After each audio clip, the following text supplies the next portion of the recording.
Hello princesses! Today I'm going to be talking about the Pyunkang Yul Moisture Cream. I picked up this cream when I was in Napier for orchestral work in 2017. I actually found the cutest little store there that had a whole bunch of Korean goodies. So if you do live in Napier and you're interested in K-beauty, then I'll have to find the name of the store when I'm down tomorrow, but definitely check them out. It was a little bit more expensive to buy in a store than it was to buy online. But of course you have to consider the fact that they actually have to run the store as well as buy the products, and it's really good to support your local businesses. So if you are living in that part of New Zealand and you want some Pyunkang Yul goodies, I definitely recommend that store. But the lady there was so nice and she gave me a whole bunch of other samples for Pyunkang Yul, and I actually ended up picking up the moisture serum online a little bit later because I ended up really liking the sample of it. So this one I'm going to be talking about next month. But if you're confused because you see me wearing the same outfit, I'm literally going to record the review today. So the product description says, naturally dissolves and conveys ample moisture to dry skin. Smooth texture gives smooth moisture to the skin without stickiness. Mildly cools the skin temperature and soothes the sensitive skin. This cream comes housed in an elegant jar that is functional for half of its life and irritating for the remainder. I find that the jar is a little bit too tall, and even though it comes with a fairly long spatula, it's really quite annoying to stick your whole hand into the jar to get out the remainder of the cream. The cream itself is white in colour and has a moderately thick texture. It's easy to spread out onto my skin, and it does take a little bit more effort to absorb than other creams I use. I find that I need to massage this cream in well to get the best finish. If I try to pat it on, I just end up patting my face for what seems like hours. I find that this cream hydrates my skin initially, but the hydration just doesn't last for me. After about 6 hours, I can feel tightness around my mouth, which is the driest area on my face.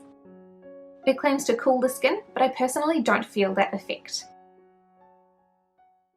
Since getting it in 2017, albeit at the end of 2017, I have actually finished the entire jar of cream. So it's an empty as well as a current review, I guess. I think I finished this up just at the start of February. So I think I got it at the end of October. That means I had it for November, December and January. So this jar did last me a whole 3 months, which is not bad. It is a bit of a bigger size at 100 mils. And I found that apart from the toners, which Pyunkang Yul offers in multiple sizes, most of their sizing is quite big, which is awesome if you know that you're going to like the product.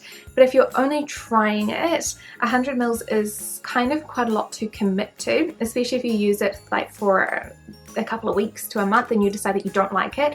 You have so much leftover product. On the flip side to that as well, because there is a lot more product, it is better for the environment because you are only purchasing one jar, whereas if that came in 50 ml jars, then you'd have to purchase 2 of them, which is a lot more wasteful. However, they are made of glass, so they are fully recyclable. The top is a hard plastic, which I'm going to try and recycle, but it is a really nice jar. Unfortunately, because of the size for me, it's not one that I would reuse. Mostly because the smaller ones I use for travel and things like that.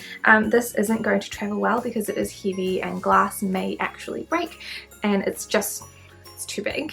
My skin is combo at the moment, so I get a slightly oily T-zone, so my forehead and throughout my nose and chin, and then my cheeks and sort of like around the sides of my mouth do get quite dry, even though it is really warm weather and it's summer at the moment. I do feel blessed though, because I used to have really oily skin and summertime was like horrendous and my face would be like melting. So I find that this cream does really well on the oily parts of my skin. My forehead is beautiful, my nose is beautiful, my chin is beautiful, but the sides of my mouth and my cheeks, especially when I wake up, do actually feel dry and tight, which is obviously not ideal. So this is a cream that I would probably recommend more towards slightly oily to oily skin rather than any princesses that have dry skin. But thank you guys so much for watching this review, and I'll see you next time. Bye!